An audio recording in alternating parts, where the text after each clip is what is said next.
नमस्कार। BSc IPF की श्रृंखला में, विशेष श्रृंखला में, जिसमें हम बात करने वाले हैं रिकैपिटलाइजेशन बॉन्ड्स की।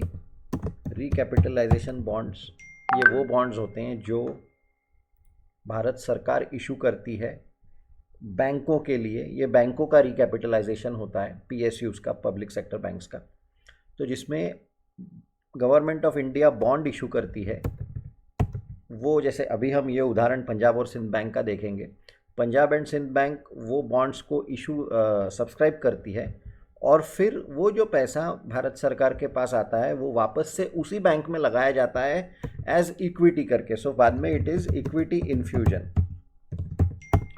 तो ये क्यों करना पड़ता है, इसकी आवश्यकता क्या है और ये ऐसा करके क्या मिलता है, ये सब हम अगले कुछ वीडियोस में इसी विषय पर बात करेंगे।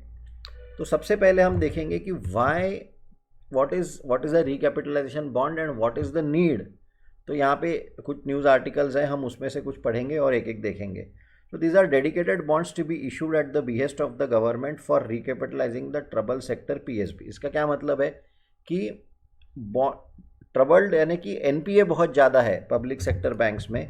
एनपीए का बहुत सारा प्रॉब्लम है।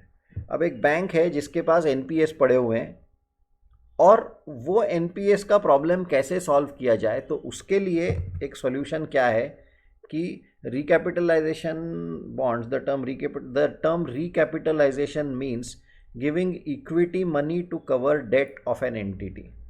एक कंपनी के पास डेट है या एनपीएस हैं कई सारे, वो डेट को कवर करने के लिए रिकैपिटल, डेट की तुलना में इक्विटी ज़्यादा रहनी चाहिए। जो हम फंडामेंटल एनालिसिस में हम देखते हैं, तो ये इक्विटी कौन इन्फ्यूज़ करेगा? ऑफ कोर्स ओनर इन्फ्यूज़ करेगा। पब्लिक सेक्टर बैंक्स का ओनर कौन है? गवर्नमेंट है। तो गवर्नमेंट बॉन्ड्स इशू करता है जो ये बैंक पहले सब्सक्राइब करती है, यानी पहले पैसा बैंक में से गवर्नमेंट के पास जाता है और फिर वही पैसा गवर्नमेंट वापस री इन्वेस्ट करती है एज इक्विटी कैपिटल। तो ये समझना आवश्यक है कि ऐसा क्यों हो रहा है, वो हम आगे के वीडियोस में देखेंगे। But this is the first part कि in case of PSBs their NPS will be replaced by the equity capital from the recapitalisation of the government. अब एनपीएस हटा देंगे और वो राइट ऑफ करके that will be banks will be recapitalised, ऐसा उसका मतलब होगा। Money obtained from the sale of bonds will be injected into the PSBs, यानी कि बॉन्ड बेचेगा। बॉन्ड कौन बेचेगा? बॉन्ड गवर्नमेंट बेचेगा। किसको बेचेगा? ये पब्लिक सेक्टर बैंक को। तो पब्लिक सेक्टर बैंक के पास बॉन्ड आ जाएगा और पैसा गवर्नमेंट के पास जाएगा। और फिर आगे वो लिख रहा है मनी ऑब्टेन्ड, इसको बंद कर देते हैं, money obtained from the sale of bonds will be injected into the PSBs as government equity funding.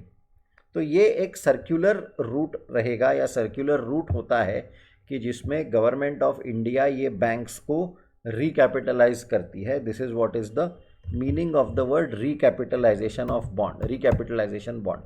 अभी विशेष ये हुआ है कि इस बार, अब जब आप बॉन्ड बोलते हो तो बॉन्ड में कुछ ना कुछ इंटरेस्ट आता है, लेकिन इस बार गवर्नमेंट ने एक इनोवेटिव सॉल्यूशन निकाला है ज़ीरो कूपन बॉन्ड का। तो ये हम देखेंगे अगले वीडियो में कि what is the zero coupon bond और उसके ऊपर क्या प्रश्न उठाए जा रहे हैं।